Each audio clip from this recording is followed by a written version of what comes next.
Idea farmers ഇന്നിവിടെ നമുക്ക് chicks വന്നിട്ടുണ്ട്. അപ്പോൾ ആ ഒരു ചിക്സ് വന്ന സമയത്ത് നമ്മൾ കൊടുക്കുന്ന ഒരു സപ്ലിമെൻറ്റിൻ്റെ കാര്യം ജസ്റ്റ് ഒന്ന് പറയാൻ വേണ്ടിയിട്ടാണ് ഈ ഒരു വീഡിയോ വന്നേക്കുന്നത്. ഇപ്പോൾ നമുക്കറിയണം, ഇപ്പോൾ 48-50 രൂപയ്ക്കാണ് ചിക്സിൻ്റെ പ്രൈസ് വരുന്നത്. അപ്പോൾ അതുകൊണ്ട് തന്നെ ഓരോ ചിക്സും നമുക്ക് പ്രധാനപ്പെട്ടതാണ്. അപ്പോൾ അതുകൊണ്ട് തന്നെ മോർട്ടാലിറ്റി സംഭവിക്കാതെ നോക്കുക എന്നുള്ളത് വളരെ പ്രധാനപ്പെട്ട കാര്യം തന്നെയാണ്. ഇപ്പോൾ ഞാനൊരു 3-4 വർഷമായിട്ട്, കൃത്യമായിട്ട് പറയാൻ ഒരു 3-3.5 വർഷമായിട്ട് സ്ഥിരമായിട്ട് കൊടുക്കുന്ന ഒരു സപ്ലിമെൻറ്റ് ജസ്റ്റ് നിങ്ങളായിട്ടൊന്ന് ഷെയർ ചെയ്യാൻ വേണ്ടിയിട്ടാണ് ഇന്ന് ഈ വീഡിയോ ആയിട്ട് വന്നേക്കുന്നത്. ഒന്നാമത് ഇതാണ് അമിനോവെറ്റ് പ്ലസ് ഫീഡപ്പെക്സൽ. അപ്പോൾ അത് എങ്ങനെയാണ് കൊടുക്കേണ്ടതെന്ന് വെച്ച് കഴിഞ്ഞാൽ അതിൻ്റെ കൊടുക്കേണ്ട രീതിയും ഇതിൻ്റെ മെത്തേഡൊക്കെ ഞാൻ ഇതിനോട് തന്നെ പല വീഡിയോകൾ ചെയ്തിട്ടുണ്ട്. ഇതാണ് മെയിനായിട്ട് ഫസ്റ്റ് കൊടുക്കുന്ന ഒരു സപ്ലിമെൻറ്റ്. അതായത് നമ്മൾ വന്ന ഉടനെ മഞ്ഞൾ വെള്ളമോ അല്ലെങ്കിൽ ശർക്കരയിൽ കൊടുത്തതിന് ശേഷം നെക്സ്റ്റ് കൊടുക്കുന്ന വെള്ളം ഈ ഒരു സപ്ലിമെൻറ്റ് ചേർത്തിട്ടാണ്.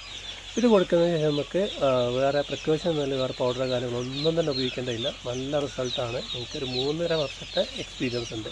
അപ്പോൾ ഇതാണ് മെയിനായിട്ട് കൊടുക്കുന്ന ഫസ്റ്റ് കൊടുക്കുന്ന ഒരു സപ്ലിമെൻറ്റ്.